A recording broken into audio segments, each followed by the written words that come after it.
He laughed at her uniform, mocked her sweat-stained delivery cap, and called her a waste of oxygen in front of his entire crew. She didn't cry. She didn't run. She simply set the pizza box down on the obsidian table and let her eyes drift, for the briefest half-second, to the open laptop glowing on his desk. In 30 seconds flat, that Curvy delivery girl spotted the encrypted flaw that would have collapsed his billion-dollar empire by sunrise. And Chicago's most feared crime boss was about to learn a lesson his father never taught him. Never, ever underestimate the girl carrying your dinner. The snow was falling in thick, wet sheets over Chicago when Maya Rodriguez pulled her rusting 2009 Honda Civic to a stop outside the towering glass spire on North Michigan Avenue. The dashboard clock read 12:47 a.m. Her shift had officially ended 47 minutes ago, but her manager at Tony's late-night deliveries had begged her to take one last run because nobody else on the roster would touch this address. The Vault. That was what the dispatchers called it in hushed tones. A private penthouse occupying the entire 68th floor of the Moretti Tower, owned by a man whose name was whispered in the shadows of every union hall, every shipping yard, and every police precinct in the Midwest. Maya didn't ask questions. Maya needed the tip. She caught her reflection in the rearview mirror and winced. 5'4", 220 pounds, with lush curves that no amount of ill-fitting polyester could ever compress into invisibility. Her dark curls were plastered to her forehead beneath the cheap red delivery cap, and her warm brown eyes were rimmed with exhaustion, so deep it felt like a second skin. The red and black Tony's uniform stretched tightly across her broad shoulders and full chest, and the insulated pizza bag slung across her body had rubbed a raw pink stripe into her neck. She looked, she knew, exactly like what the world had already decided she was. Invisible, ordinary, forgettable. What the world did not know, what nobody in Chicago knew, was that Maya Rodriguez had walked away from a full-ride computer science scholarship at MIT exactly 6 weeks before graduation. She had been the top of her class in cryptographic systems, the youngest teaching assistant in the department's history, and the daughter of Rafael Rodriguez, a Colombian cyber intelligence officer who had been assassinated in a targeted digital hit when Maya was 19. Her mother had followed him 2 years later, buried by pancreatic cancer and by the weight of grief. What remained of the Rodriguez family was Maya and her 14-year-old brother Mateo, a diabetic boy with a shy smile and a stack of insulin bills that would have crushed a bank vault. Maya delivered pizzas by night, freelance cybersecurity contracts by day, and coded at 3 in the morning because sleep was a luxury she could no longer afford. Her father had taught her to read network traffic the way other fathers taught their daughters to read bedtime stories. She dreamed in packet captures and firewall rules. And tonight, she just wanted to hand over a large pepperoni and a garlic knot combo, collect her tip, and drive home to make sure her little brother had taken his insulin before bed. She grabbed the insulated bag, stepped out into the biting Chicago wind, and pushed through the revolving brass doors of the Moretti Tower. The lobby was pure obsidian marble and polished chrome, the kind of luxury designed to remind ordinary people they did not belong. 2 men in black tactical jackets stepped in front of her before she had taken 3 steps. Their eyes were flat, their hands rested casually on holstered weapons, and neither of them smiled. "Delivery for Penthouse," Maya said, holding up the ticket. The taller of the two took the ticket, spoke into a wrist mic in low Italian, and after a long, humiliating pause, jerked his head toward a private elevator at the back of the lobby. The doors slid shut around her without a button being pressed, and the elevator shot upward so fast her ears popped. She braced herself against the wall and tried not to think about the fact that she had no idea what floor she was going to, no idea who was waiting, and no idea why her heart was hammering like a warning drum. The doors parted onto a world she had only ever seen in glossy magazines.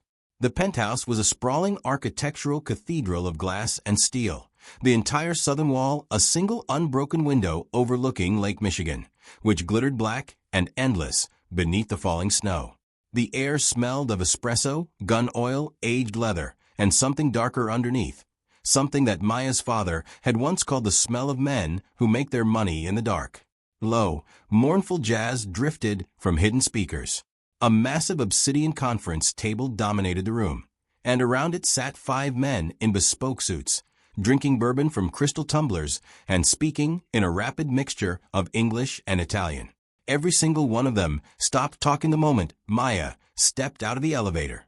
At the head of the table sat a man who could only have been Dante Moretti. Maya knew it the way a rabbit knows a wolf, on a level deeper than thought. He was 35, perhaps 36, dressed in a charcoal 3-piece suit so exquisitely tailored it seemed to have been grown around his body. His sleeves were rolled up to reveal forearms corded with muscle and marked with faded Latin ink that spoke of prison years and older sins. His jawline was carved from granite. His dark hair was combed back with brutal precision, and his eyes, when they finally lifted from the laptop screen in front of him, were the color of wet slate and utterly, terrifyingly intelligent. To his right sat an older man with a silver crew cut and a spider web of scars along his neck. To his left, a younger man in a burgundy shirt with slicked back hair and the restless, hungry energy of a hyena. The hyena spoke first. "Well, well," he said, pushing back from the table and standing up. "The pizza has arrived. Boys, look at this. They sent us a snack with our snack." The other men chuckled. The scarred older one did not. Dante Moretti did not look up. Maya kept her eyes on the floor and walked forward with the mechanical precision of a woman who had learned, very early in life, that the fastest way through a humiliating moment was to keep her feet moving. She set the insulated bag down on a low side table, unzipped it, and pulled out the 2 flat boxes. Large pepperoni, extra garlic knots, 1 order of buffalo wings. "Your total was $72, sir. It's already been paid on the card." She kept her voice flat, professional, and small. The hyena, whose name she would later learn was Rocco, walked slowly around the table toward her. He pulled a crumpled $20 bill from his pocket and, with a lazy flick of his wrist, tossed it onto the marble floor at her feet. "There's your tip, sweetheart," he said, grinning. "Bend over and pick it up. Give the boys a little show for the road. Consider it hazard pay for having to look at you." The room broke into scattered laughter. One of the enforcers by the door actually snorted into his drink. Maya felt the familiar heat crawl up her neck, the same heat that had risen 1,000 times before in high school hallways, at MIT parties, in every restaurant where a man had made a comment about her body like she was a piece of furniture that had failed inspection. She kept her face perfectly, mercifully blank. And then Dante Moretti finally spoke. He did not look up from his laptop. He did not raise his voice. He simply said in a bored, gravelly drawl that carried across the entire room like a blade drawn across silk, "Sweetheart, this is why you deliver pizzas at 1 in the morning instead of doing something with your life. The world has already decided what you're worth, and it's exactly what's in that box." The room erupted. Rocco threw his head back and laughed so hard he had to brace himself against the table. The enforcers grinned. The scarred older man, the consigliere, simply took a slow sip of his bourbon and stared at the ceiling as if embarrassed on Maya's behalf.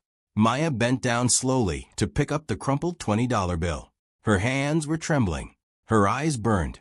She was going to walk out of this penthouse, get into her rusting Civic, drive home, and cry into her pillow until her alarm went off at 6 a.m. for her brother's insulin injection.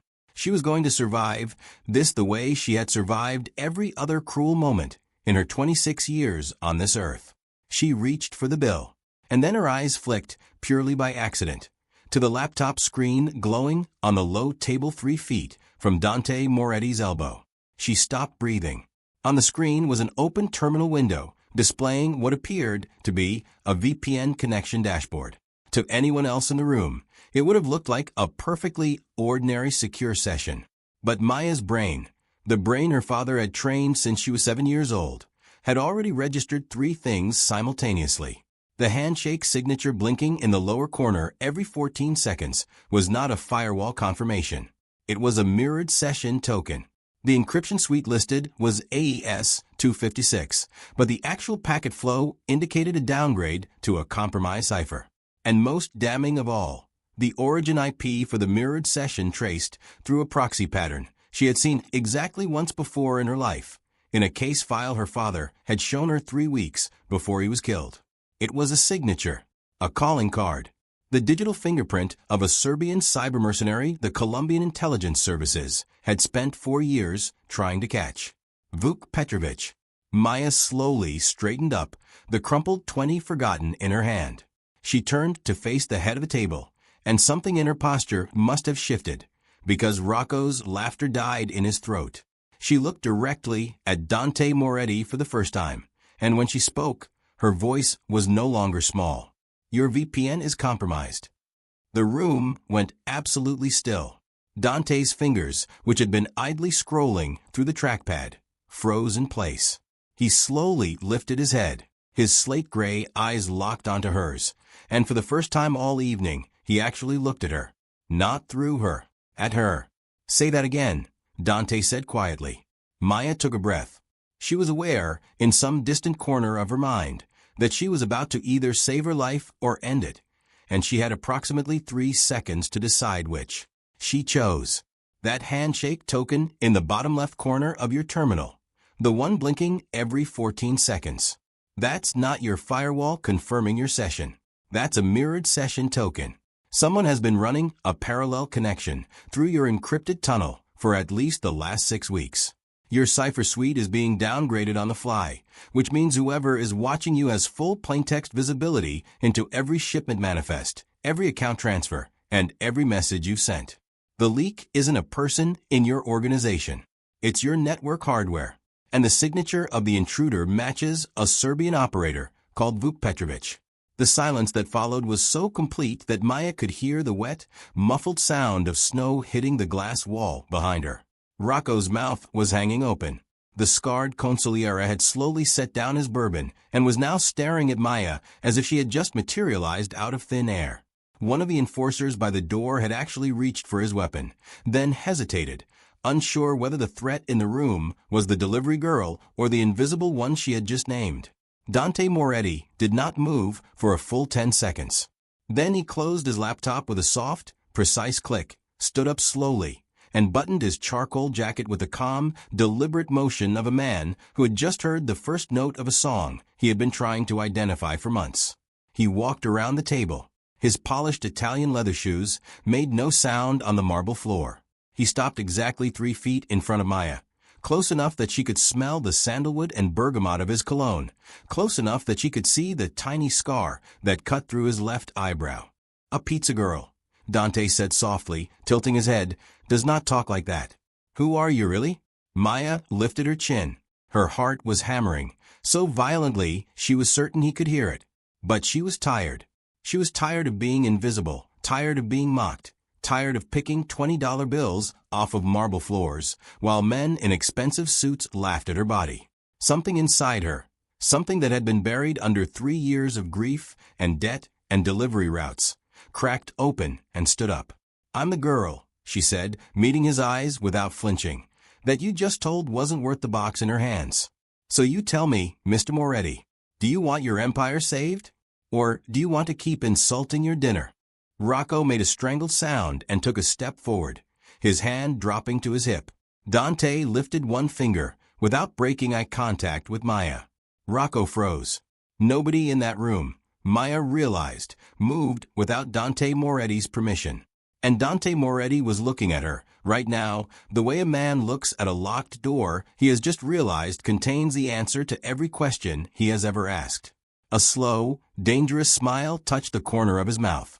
Vincent, Dante murmured without turning his head, pour the young lady a bourbon and clear the room. Vincent, the scarred consigliere, moved without a word. He crossed to the crystal decanter on the sideboard, poured 2 fingers of aged Kentucky bourbon into a heavy tumbler, and set it down on the obsidian table with the reverence of a priest laying down a communion cup. The enforcers by the door filed out silently. Rocco lingered for one furious moment, his jaw clenched so tightly a vein pulsed at his temple. And then Dante turned his head 1 single degree in his direction, and Rocco fled. The private elevator dinged. The doors closed.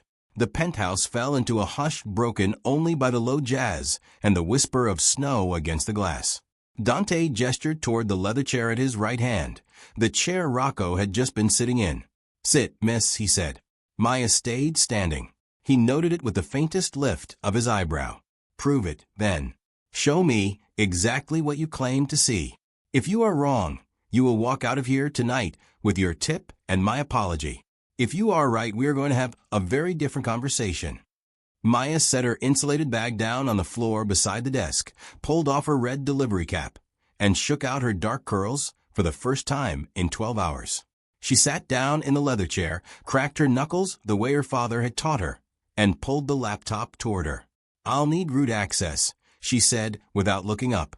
Dante slid a small black authenticator token across the desk without hesitation.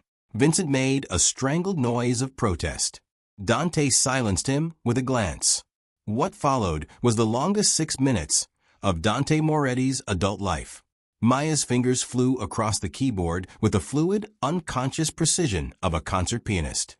She opened 3 terminal windows in rapid succession, ran a traceroute command that Dante did not recognize, piped the output into a script she wrote on the spot in 17 lines of clean Python, and then leaned back with her arms crossed as the screen began to fill with lines of red text. Dante and Vincent leaned in over her shoulders. Vincent smelled of cigars and Old Spice. Dante smelled of sandalwood and something metallic underneath, something Maya recognized as the faint residue of gunpowder that never fully washes out of a man's hands.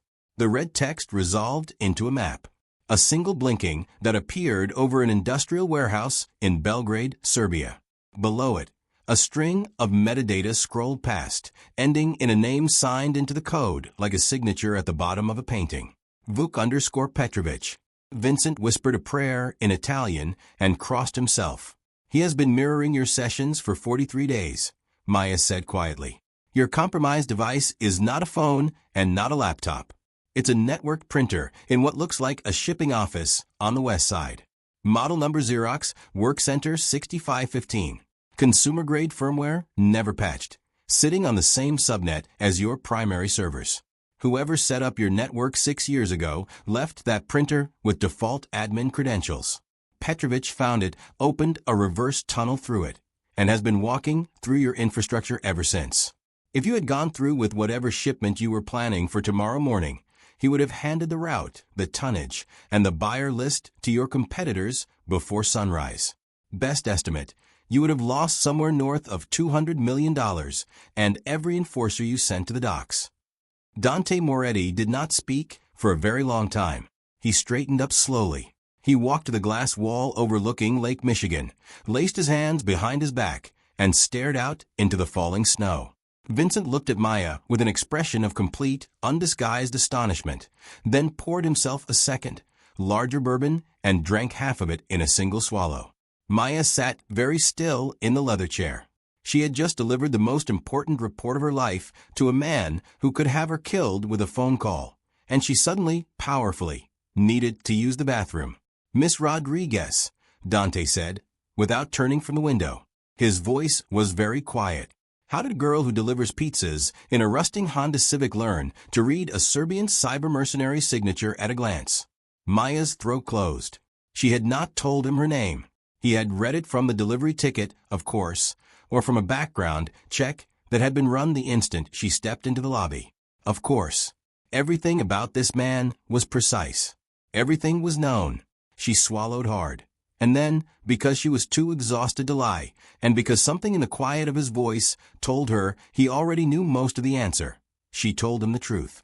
She told him about her father, Rafael Rodriguez, and the Colombian cyber intelligence unit he had built from nothing. She told him about the targeted digital hit that had killed him in a Sao Paulo hotel room when Maya was 19. She told him about her mother's pancreatic cancer, about the funeral, about her brother Mateo and the insulin bills. She told him about MIT and the scholarship and the 6 weeks before graduation when she had chosen her brother over her degree. She did not cry. She had cried herself out of tears 3 years ago. When she finished, Dante Moretti was still facing the window. But his shoulders, Maya noticed, had lowered by a fraction of an inch. Vincent had set his bourbon down. Both men were silent for what felt like a full minute. Then Dante turned around, and the expression on his face was one Maya had never seen directed at her by any man in her entire adult life. It was not pity.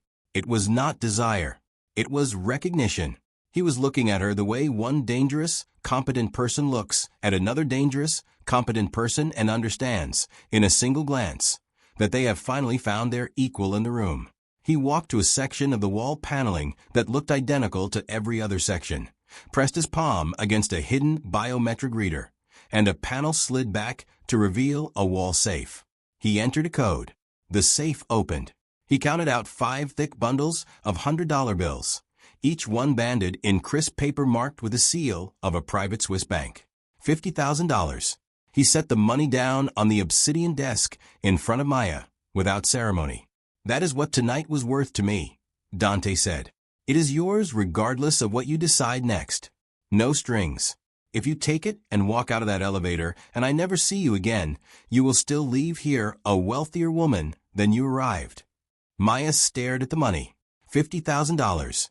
Enough to pay off Mateo's back medical bills.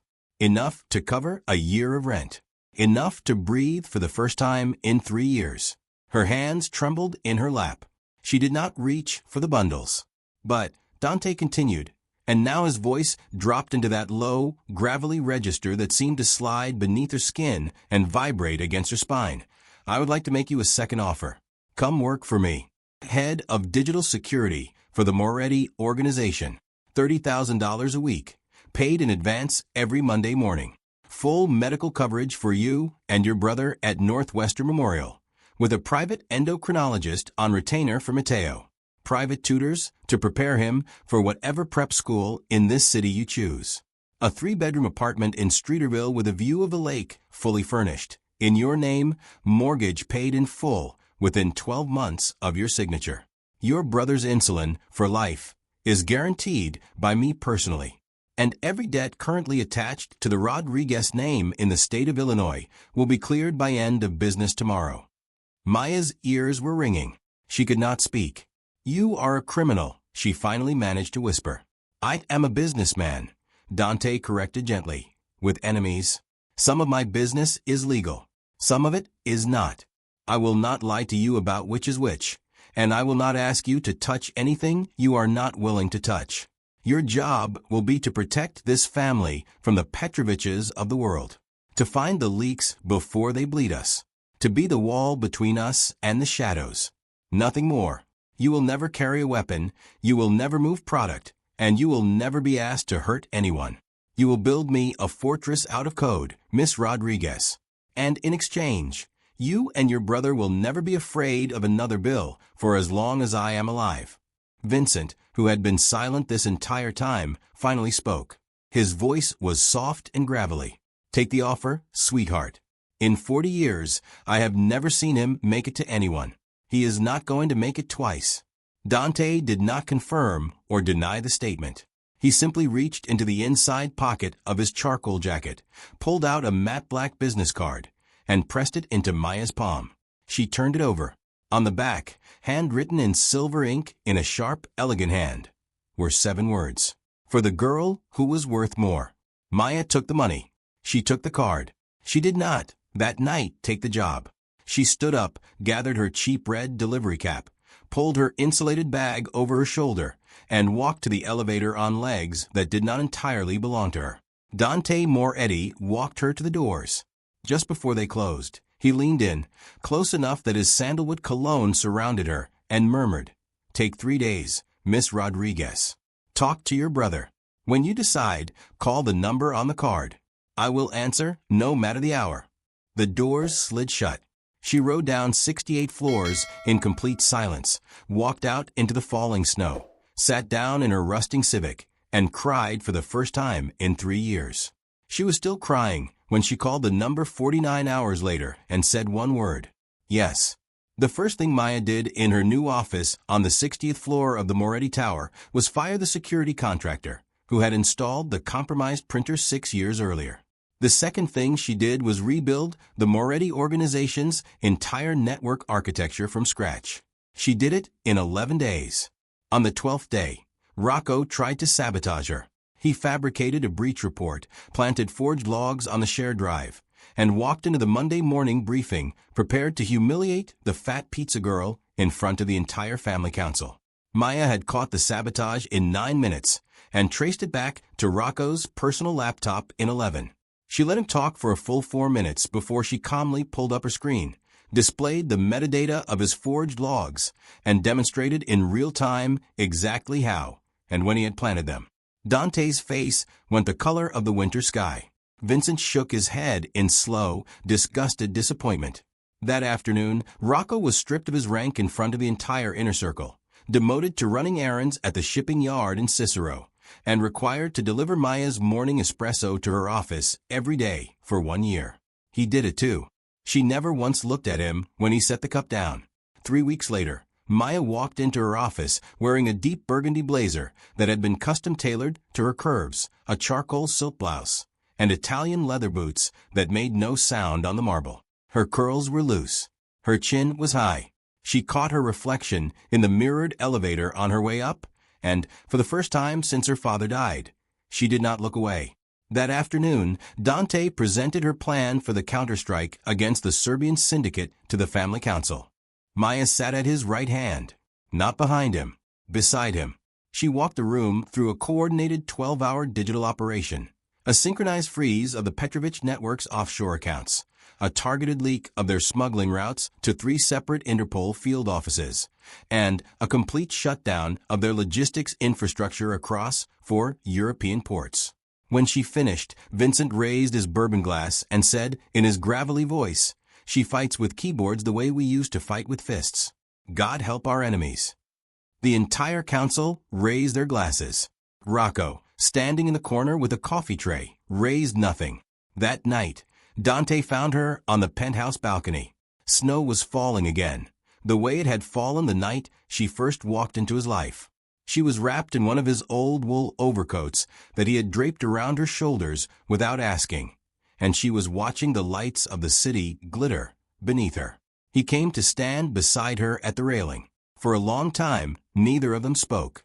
Then Dante reached into his jacket pocket, pulled out something small, and set it on the railing between them. It was the matte black business card. Weathered now, the corners softened from being carried in her pocket for weeks. "You kept it," he said quietly. "I kept it," Maya answered. Dante turned to face her. In the golden lamplight of the balcony, the sharp lines of his face looked almost gentle. "The night I met you," he said, "I told you that the world had already decided what you were worth. I was the arrogant fool in that room, Maya. Not you. You decided what you were worth. You walked into a room full of dangerous men, and you told the most dangerous, one of them, that his empire was on fire. And then you put out the fire with your own 2 hands. I have spent every day since trying to figure out how to deserve the woman who did that." He reached up and, with a gentleness that would have shocked every man who had ever feared him, tucked a snow-damp curl behind her ear. "I am not asking you to love me tonight. I am asking you to let me spend the rest of my life making sure that the world sees exactly what I see when I look at you." Maya looked up at him. Her heart was hammering, but not from fear this time. Not anymore. "And what do you see, Mr. Moretti?" she whispered. "I see a queen," Dante said simply, who was hidden inside a delivery uniform. "And I see the woman who is going to run this empire beside me." He leaned down. His lips brushed against hers, slow, careful, absolute. A kiss like a signature on a contract that neither of them intended to break. Behind them, through the tall glass windows of the penthouse, Vincent looked up from his bourbon, saw the 2 of them silhouetted against the falling snow, and quietly raised his glass to no one in particular. Maya Rodriguez had walked into the Moretti penthouse, a delivery girl with a crumpled $20 bill in her hand.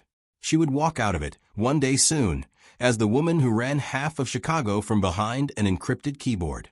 And somewhere in a warehouse in Belgrade, a Serbian cyber mercenary named Vuk Petrovich was about to learn what the rest of the city was already learning. Never underestimate the quiet ones. Never insult the girl carrying your dinner. And never, under any circumstances, mock the woman that Dante Moretti has decided is worth more than the box. Maya was told, on the coldest night of her life, that the world had already decided what she was worth. Instead, she became the woman holding the keys to an entire empire, the wall between a Mafia king and every enemy in his shadows. and the queen whose name would soon be whispered in the same dark corridors as his. Would you have taken Dante Moretti's offer that night, or would you have walked away and kept your ordinary life? If you loved watching the quiet, curvy delivery girl rise into a mafia queen, smash that like button. Share this story with someone who has ever been underestimated. And subscribe for more thrilling stories of unlikely heroines and the dangerous men who fall for them. And drop a crown emoji in the comments below if you think Maya made the right choice.